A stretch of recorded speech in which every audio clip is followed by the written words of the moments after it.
Olá, olá, olá! Vamos lá então para mais uma aulinha de funcionamento do computador, essa parte de hardware.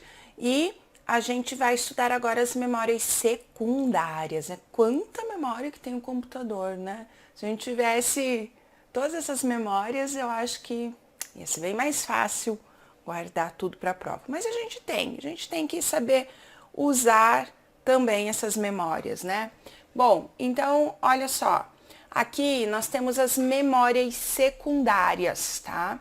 As memórias secundárias, presta atenção, elas também são chamadas de memórias de massa. Então, e esse termo, inclusive, pode estar na tua prova, memória de massa. Essas memórias são sempre não voláteis. Então, memória de massa, memória sempre não volátil. Então, nós temos alguns tipos de armazenamento, né? A gente tem aqui o magnético, o óptico e o elétrico, né? Que fazem parte aí das memórias de massa.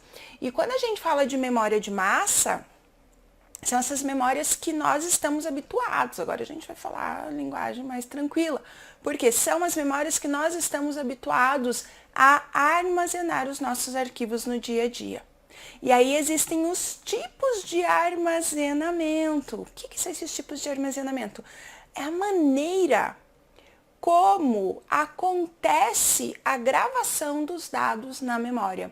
Por exemplo, nós temos aqui o meio de armazenamento magnético, né? Então, o magnético, ele vai armazenar, nós temos o HD magnético, nós temos o falecidinho disquete, né? Que já foi, mas só para entrar aqui como exemplo para você, que também é um armazenamento magnético. Então, ele usa o meio eletromagnético, né, como os ímãs, assim, né, dessa maneira que ele vai gravar, armazenar os dados, então, lá no HD. E aqui, então, o armazenamento óptico, né, que são aqui, olha só, CD, DVD, tá, armazenamento óptico. Então, ele vai queimar a mídia para gravar, isso mesmo, queimar. Então, não sei se vocês lembram dos softwares que gravam CD e DVD. Nero, que tacou fogo em Roma, Burn, tudo lembra queimar. É um laser que queima ali o CDzinho, o DVD, e assim esses dados são armazenados. E o armazenamento elétrico, né? Eu tenho aqui então pendrive, cartão de memória, aqui eu tenho um HD SSD. Então, professor, eu tenho HD magnético SSD e isso, a gente vai falar sobre eles daqui a pouquinho. Então, no armazenamento elétrico, são impulsos elétricos que são utilizados para armazenar, para gravar os dados nesse tipo de mídia, então, de armazenamento. E é amplamente utilizado hoje em dia, ok? É o tipo de armazenamento, então, dos pendrives, que é muito conhecido da gente. Então, aqui, os meios mais comuns, né, para nossa prova, das memórias secundárias, as maneiras de armazenar. E aqui, a gente vai falar sobre o HD. Então, nós temos várias memórias, mas nós vamos falar sobre o HD, que é a que mais cai em prova. Então, olha só, como toda memória secundária, memória de massa, o HD é um armazenamento não volátil. Ou seja, mesmo sem energia elétrica, os dados eles continuam ali armazenados, né? Não se perde nada mesmo sem energia elétrica, ok? E nós temos aqui que prestar atenção na capacidade de armazenamento do HD. Então, por exemplo, olha só, 500 GB, 1 TB, 3 TB, 1,5 TB. Então, quando você pensa lá na memória RAM, que a gente falou em gigabyte, mas o armazenamento da memória RAM era em um gigabyte pequeno, 4 GB, 8 GB, percebe? Daí você já diferencia o que é memória RAM, o que é o HD.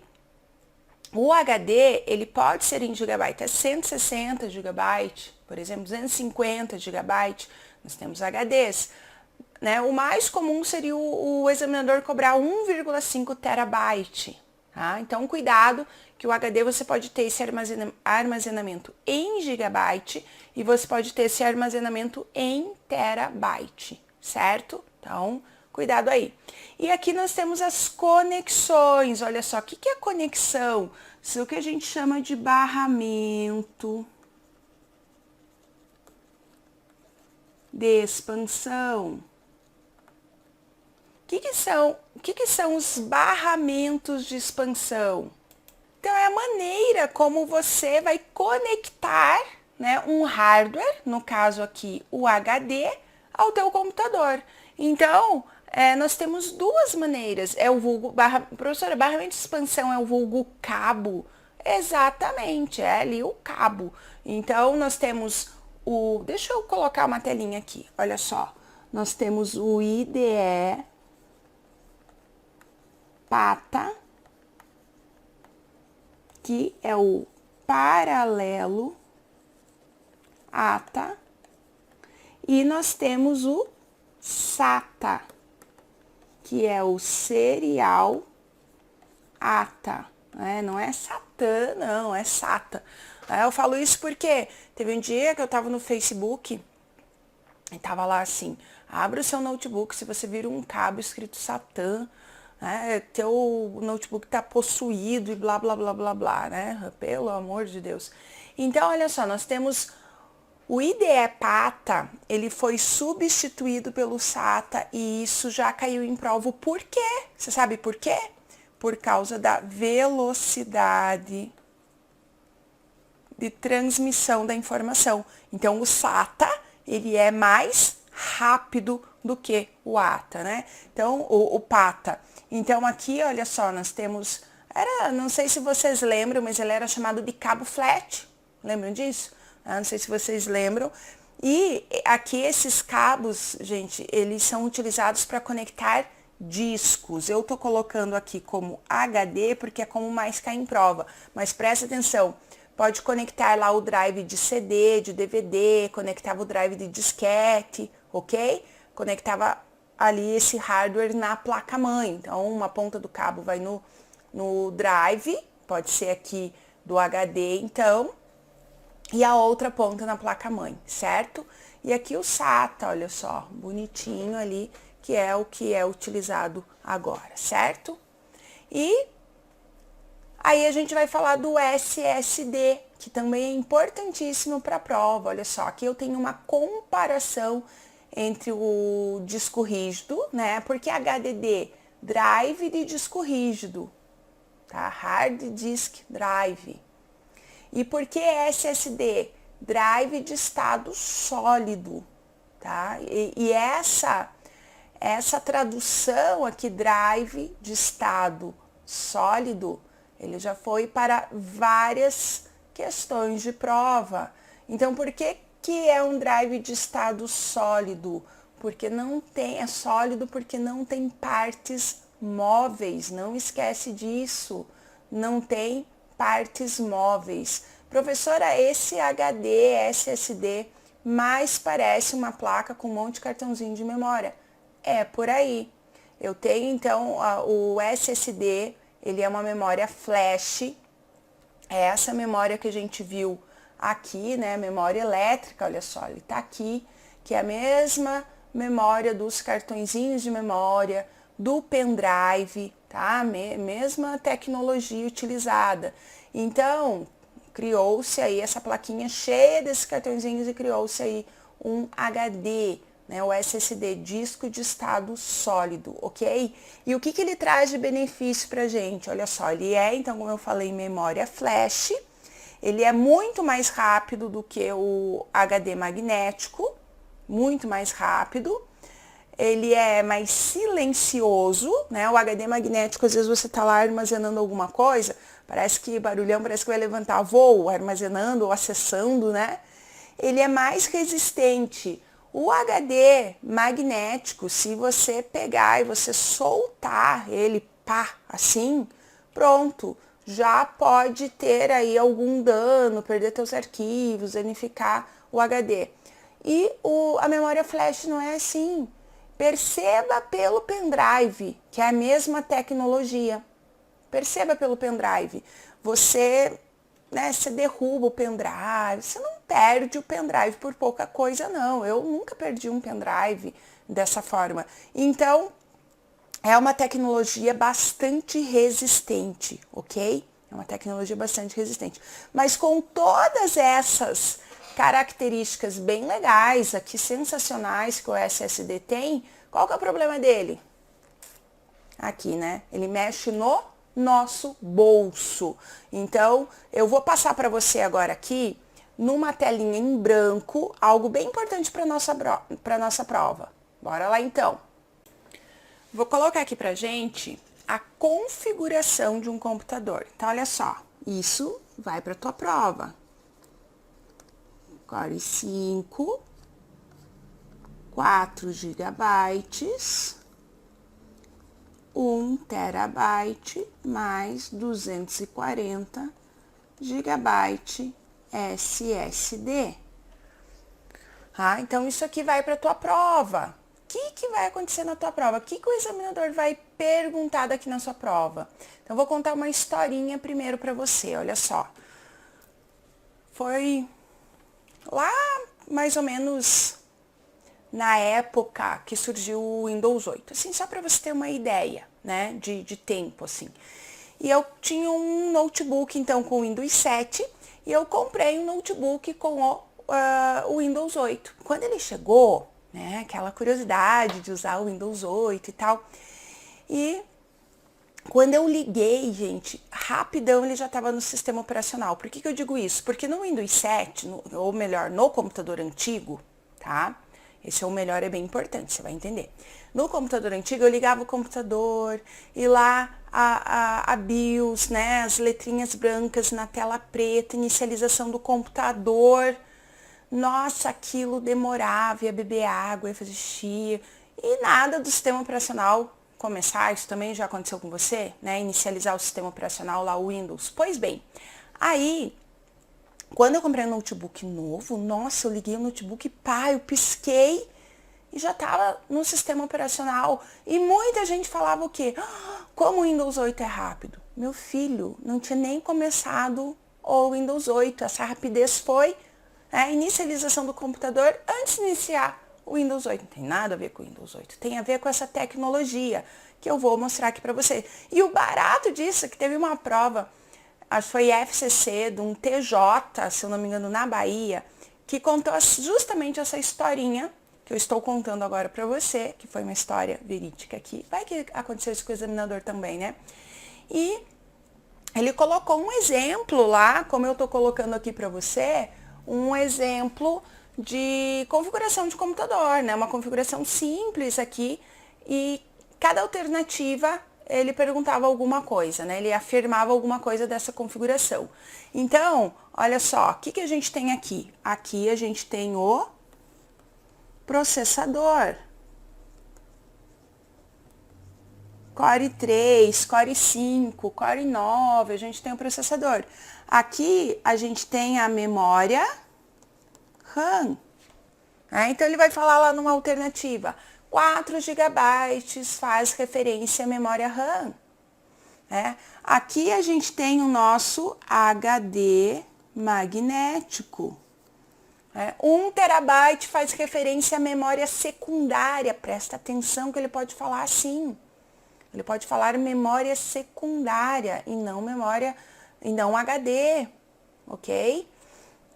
E o que é esse 240 GB SSD? Gente, aqui pode ser, olha só, um HD, pode ser um chip SSD, tá?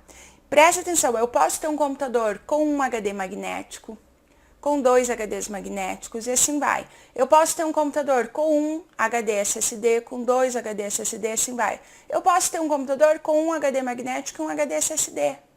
Veja que são várias as opções. Por que eu não pego agora e troco o HD magnético do meu computador por um SSD? Por causa disso, ele é muito mais caro, percebe? Tudo isso pode ir para a tua prova. Isso é funcionamento do computador, tá? E isso é muito legal, que ajuda você também quando você vai comprar um computador, né? Você está estudando aqui, claro, visando a prova, mas aprendendo muita coisa para a vida. Então, aqui é a configuração, por exemplo, do computador que eu comprei. Um Core i5, 4 GB de memória RAM, 1 TB de HD. E o que é esse 240 GB SSD? Ele é um chip SSD no qual o fabricante do meu computador armazenou BIOS, que é a inicialização do computador, e armazenou também aquele software que a gente usa 100% do tempo. Sistema operacional, pode ser o Windows, pode ser o Linux, né? Então, veja só, ficou a inicialização do computador, ficou muito mais rápida, por isso que eu ligava o computador, pá, piscava os olhos, já estava ali no sistema operacional. E o uso do sistema operacional também ficou mais rápido, né? E para que serve esse HD magnético, então? Para eu armazenar minhas apostilas, meus vídeos, instalar meu joguinho, instalar o Office, para isso, percebe? É claro que essa configuração vai mudar de computador para computador, de fabricante para fabricante. Né? Pode ter o SSD, pode não ter. O fabricante vai escolher se vai gravar só BIOS no SSD, se vai armazenar só sistema operacional, se vai armazenar os dois. Mas com isso que eu estou te passando aqui, você já consegue resolver as questões da tua prova que falam desse assunto. Gente, mas isso com toda certeza do mundo, ok? Muito legal, né? Muito legal aqui o que eu estou passando para você. Então, uma das alternativas da questão desse TJ falava assim, Core i5 é o processador e 5 é o número de núcleos do processador. Ai, isso tá errado. Olha só, deixa eu mostrar aqui para você, já que a gente está nesse exemplo, algo bem importante, então, aqui para nossa prova. Deixa eu colocar aqui.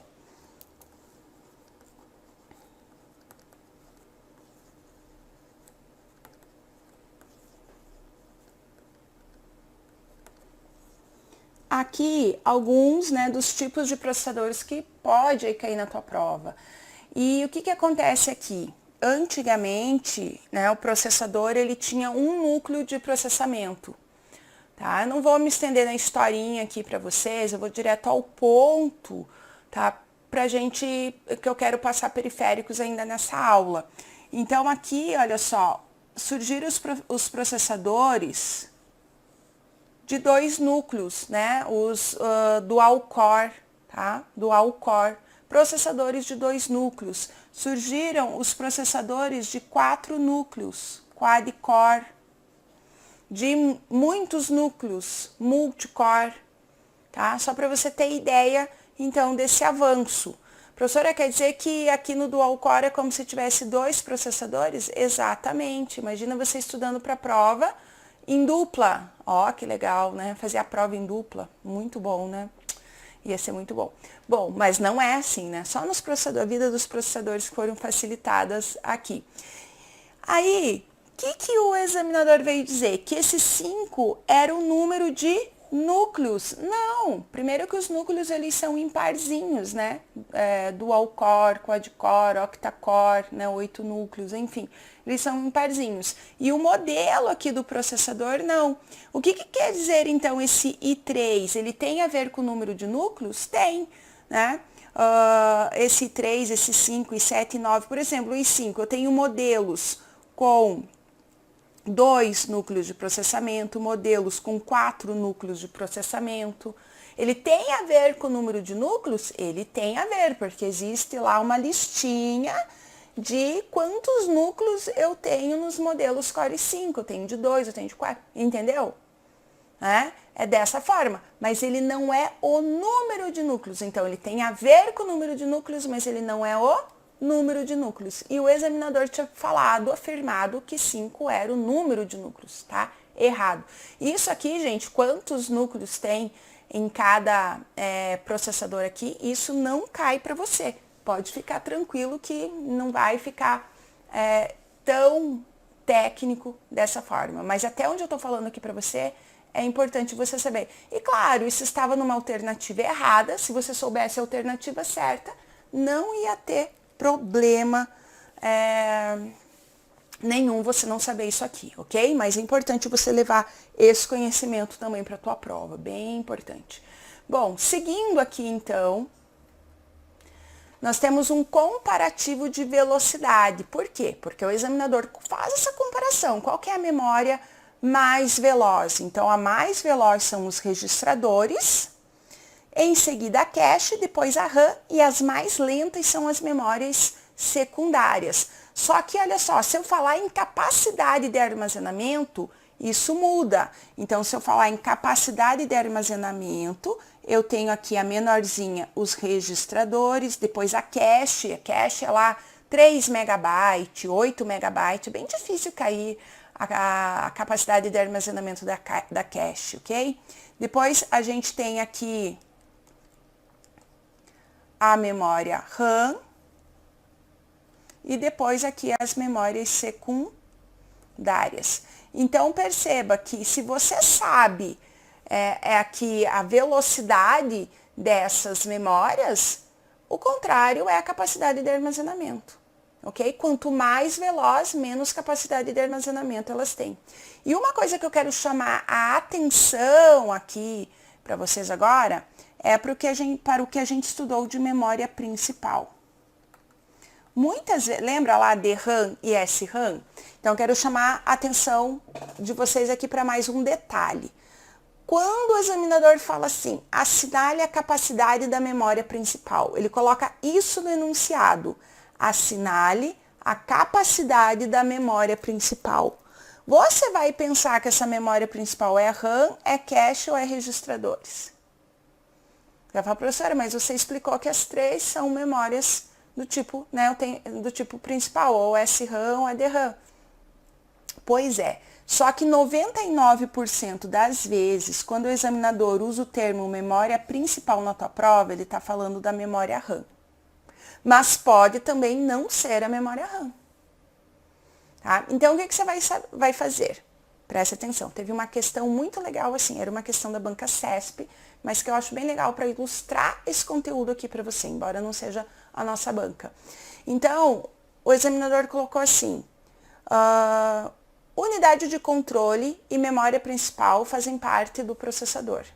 São divisões do processador. Então, unidade de controle e memória principal são divisões do processador. Isso está certo ou isso está errado? O que você vai fazer? O C é unidade de controle. Você sabe que as partes, as divisões do processador, o C, ULA e registradores. Certo? Então, o que você vai fazer? Você vai pegar aqui memória principal e você vai substituir por RAM. O C e RAM são divisões do processador? Não. Por que você começa com RAM? Porque é ela que em 99% das vezes é a resposta, o examinador está chamando a RAM de memória principal, ok? Porque ela é a estrelinha do computador, sem ela o computador não funciona, né? A memória estrelinha. Depois, a gente pode usar a cache. A cache é uma divisão do processador? Não. Né? Se for nível 1, faz parte do processador, mas não é uma divisão. Ok, não é a cache também. Fiquei meio na dúvida na cache, mas não é a cache. Agora, registradores. É uma divisão do processador? É. Então, quando o examinador falar memória principal, você sempre vai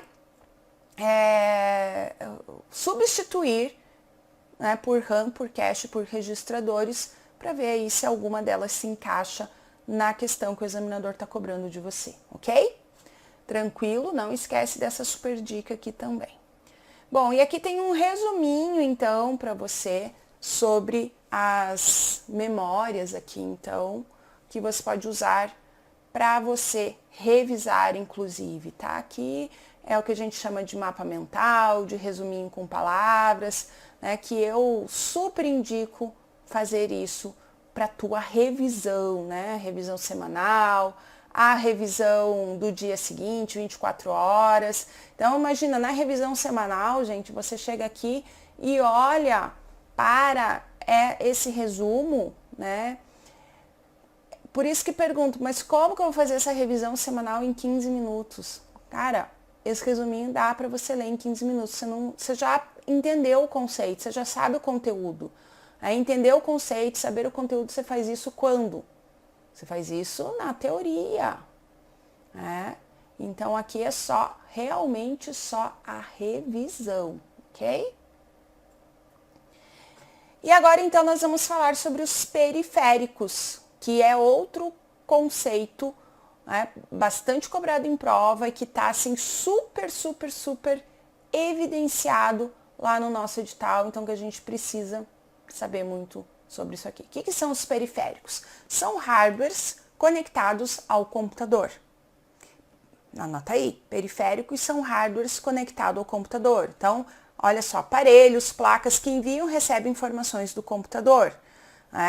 Na informática, o termo periférico aplica-se a qualquer equipamento acessório que seja ligado à CPU, unidade central de processamento, ou no sentido mais amplo, ao computador. E aí nós temos os periféricos de entrada, de saída, ou periféricos de entrada e saída, que pode estar na tua prova assim, E/S. Também é chamado de mistos ou de híbridos, tá? Então, periférico de entrada são aqueles que nós, usuários, utilizamos para enviar os dados para o processador, como, por exemplo, os mais comuns aqui, mouse, teclado, ok? Saída, o periférico de saída é aquele que o computador processador usa para enviar os dados processados para mim, para o usuário, ok? Então, por exemplo, onde que eu recebo os dados processados? Mais comum, monitor, impressora. Entrada e saída, que pode ser chamado de misto, que pode ser chamado de híbrido. Entrada e saída são periféricos, são hardwares, é o mesmo hardware que ele é usado tanto para o usuário enviar os dados para o processador, quanto o processador usa para enviar os dados processados. Olha um exemplo magnífico, o monitor sensível ao toque. Você toca no monitor, ele envia os dados para o processador, ele processa os dados e devolve a informação ou resposta para você no mesmo monitor. Então, é um exemplo bem comum de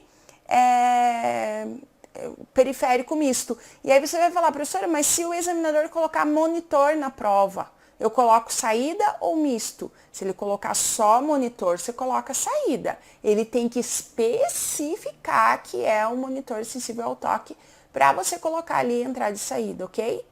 Bom, além disso, o que a gente tem? A maior parte das placas, isso aqui é bem importante, a maior parte das placas são entrada e saída, gente. Então, placa de rede, envia e recebe o sinal de internet. Que mais? Placa de som, placa de vídeo, tudo entrada e saída. O modem é um periférico de entrada e saída.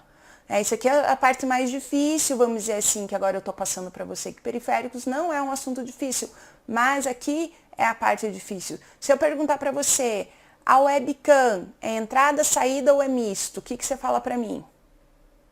O que é a webcam? A webcam, ela é entrada. Ah, professora, mas eu vejo a minha imagem no monitor. Sim, porque o monitor é a saída. Percebe? E agora mais um, bem comum de cair em prova, o scanner. É entrada, saída ou é um periférico misto? O periférico, né, o scanner, ele é um periférico de entrada, muito comum de cair em prova. Tá, professora, mas e se ele for a multifuncional? Se ele for a multifuncional, ele é multifuncional, ele não é um scanner, meu filho. O que é multifuncional? É aquele aparelhinho que tem scanner, aquele periférico, aquele hardware, que é scanner e impressora em um só. Ok? Aí, se o examinador falar scanner, é entrada, não esquece disso. Se o examinador falar multifuncional, é entrada e saída. Ok? Tem um outro periférico que sempre cai em prova, que é a plotter. Vocês sabem o que é a plotter? A plotter é impressora. Ela é uma impressora. Já vou mostrar uma fotinho para você da plotter. Ela imprime documentos de grande dimensão, como mapas, plantas, por exemplo. Essa é a plotter. Então, não cai em prova assim, assinale um dispositivo de saída. Cai lá impressora? Ah, é muito fácil. Todo mundo sabe. Ele coloca lá plotter. E aí você só vai pensar que a plotter é uma impressora. E tá tudo 10, tudo legal aqui pra gente, ok? Olha só, seguindo aqui. Então, aqui, né, os exemplos de periférico de entrada, mouse, teclado, scanner. E aqui, gente, eu vou falar com você um pouquinho sobre o scanner. Porque no nosso edital, o examinador, ele está evidenciando impressora e scanner. Então, a gente vai falar um pouquinho aqui de impressora e um pouquinho de scanner, tá bom? Isso aqui é importante, bem importante para a tua prova. Pode vir questão aqui nesse conceito. Então, o que é DPI? A gente vai falar um pouquinho agora sobre DPI, né? DPI significa pontos por polegada, tá? São pontos aí que ele tem a ver com a parte de resolução, ok? Então, ele equivale aqui a 2,54 pontos, né? 2,54 centímetros, né, cada ponto, tá? Então, esses pontos são reproduzidos, na maioria das vezes, em imagens e documentos. Então, você não tem lá a resolução, né, quando você vai baixar uma imagem, enfim, você tem aí os DPIs. E o DPI foi criado para medir, então, a resolução, o tamanho de uma impressão em papel, né? Foi feita para calcular os pixels das folhas de papéis, ok? Então, o DPI é aí pontos por polegadas, que é reproduzido na maior parte das imagens, e ele é criado para medir a resolução da nossa impressão. E no scanner também ele é utilizado, ok? Então, as impressoras atuais utilizam diversos processos para passar o documento para o papel. E existe aí a medida, então, chamada DPI, os pontos por polegadas. Tá? Então,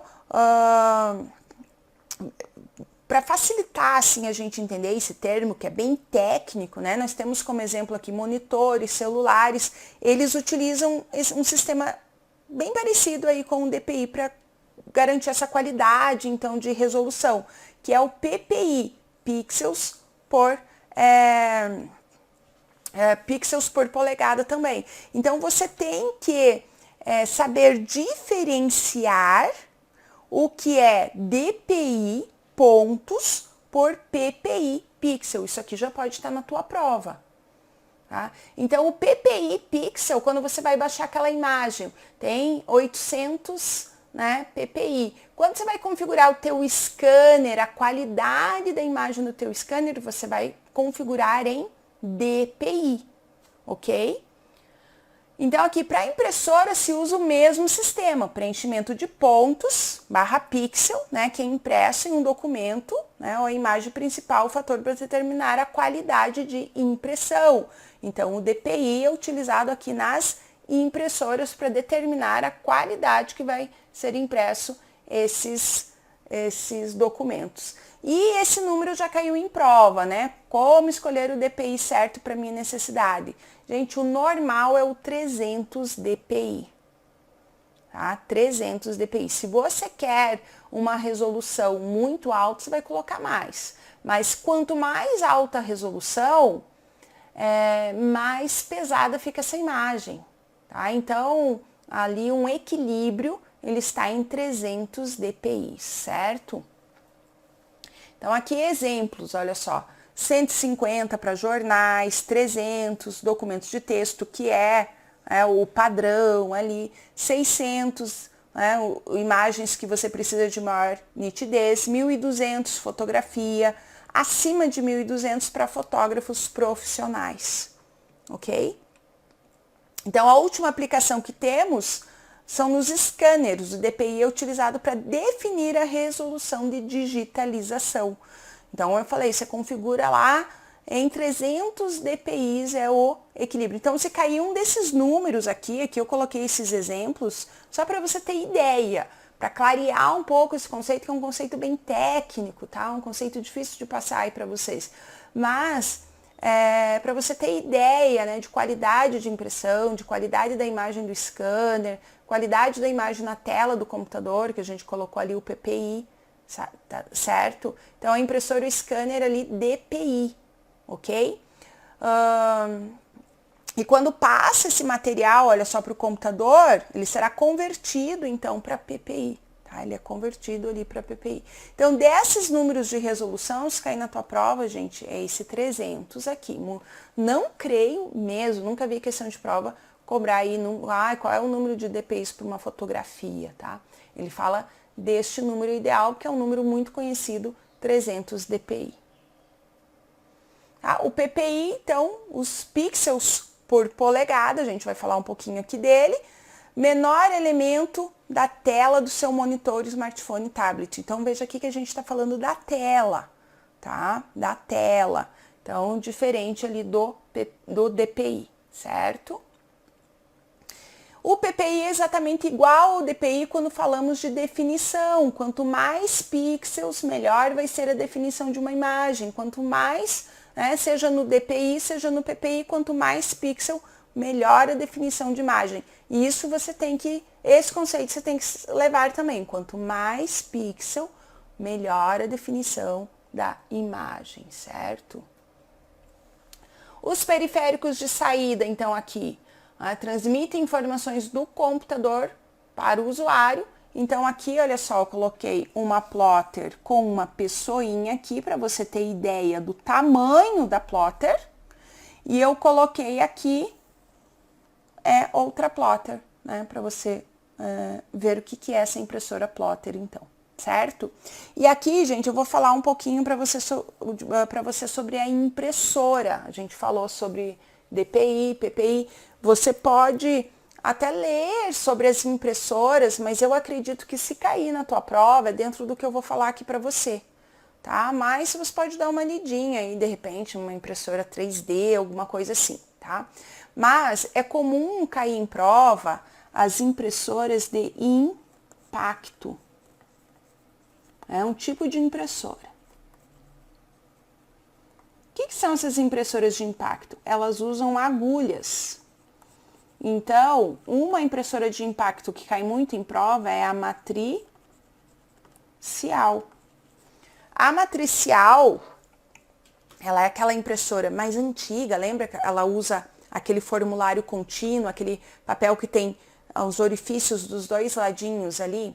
Ah, professor, isso ainda usa. As empresas usam muito para fazer folha de pagamento, por quê? Tanto a impressora é barata, quanto a folha e a fita para imprimir.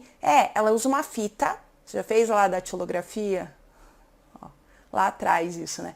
Ela usa uma fita e o impacto da agulha na fita é que faz a impressão.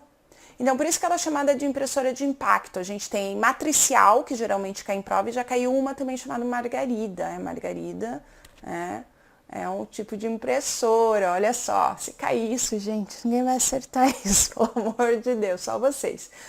Então, presta atenção na impressora de impacto. Se eu falar da impressora laser, ela usa o toner, né? Mais difícil de cair em prova. E a gente tem térmica, tem vários outros tipos da impressora 3D que eu acho difícil de que pode vir, pode. Então, por isso que eu falo, você colocar aí um artiguinho no Google e você ler sobre a 3D, por exemplo, eu acho que já tá, vai usar ali para imprimir certos tipos de plástico, silicone, enfim, mas não creio que venha, tá? Eu creio que, se tratando de impressora, pode vir plotter, pode vir impressora de impacto ou e scanner também, ou pode vir essa parte de resolução, tá? Então, a gente tentando aí, claro, adivinhar, né? Adivinhar, contato com a mãe de Ná, o que vai ter na nossa prova.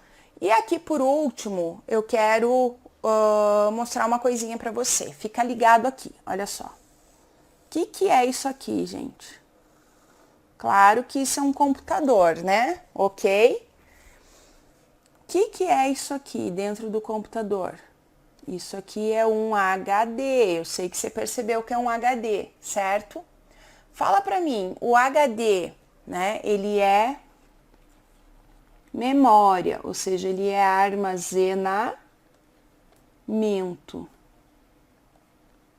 Armazenamento. Isso que eu vou passar para você, nem os meus amigos lá de TI, eles sabem isso. Eles iriam responder isso certo na prova e isso cai em prova.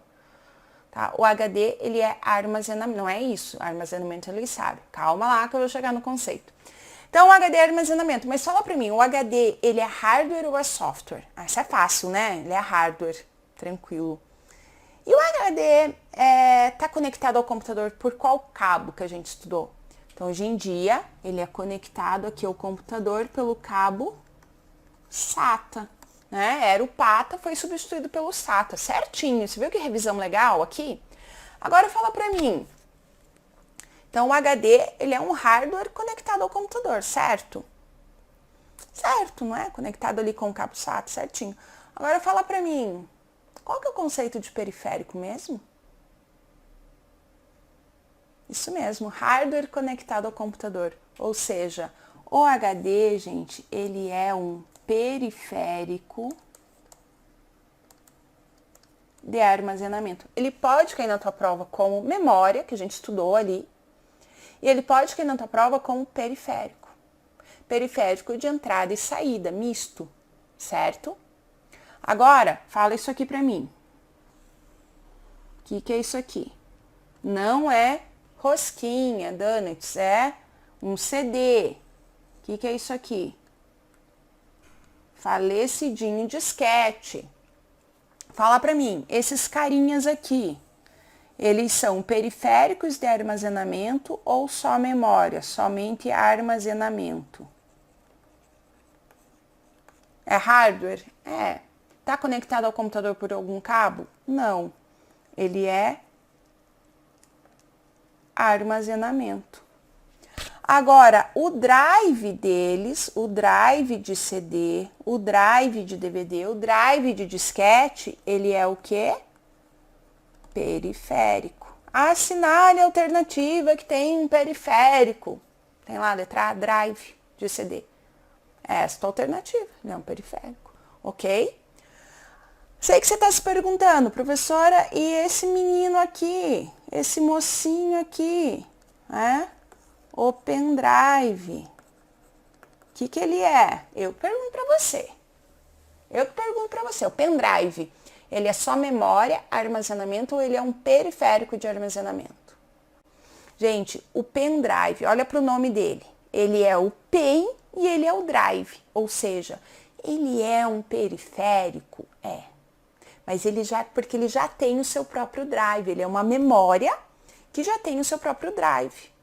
Tá? É como se o CD e o drive também fossem um hardware só que aqui no caso não é. Eu tenho o drive, que é um hardware, e o CD, que é outro hardware.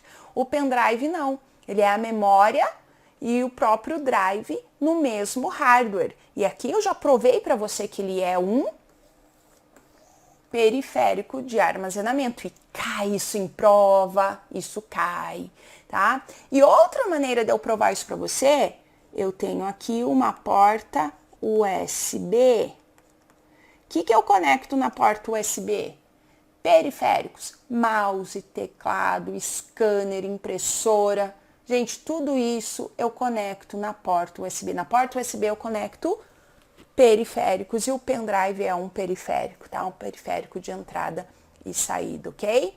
Legal? Então, essa aula, assim, de extrema importância para você, muito importante essa aula para você, principalmente essa parte aqui dos periféricos, ok? Toda a parte do HD, gente, aula importantíssima para tua prova, para tua vida, tá? E eu tô aqui, como sempre, torcendo muitão para você. Aproveita aquele esqueminha, aquele resuminho das memórias. Aproveita aquele resuminho das memórias. E o meu desafio para você hoje é você fazer uma revisão de tudo que você estudou de hardware.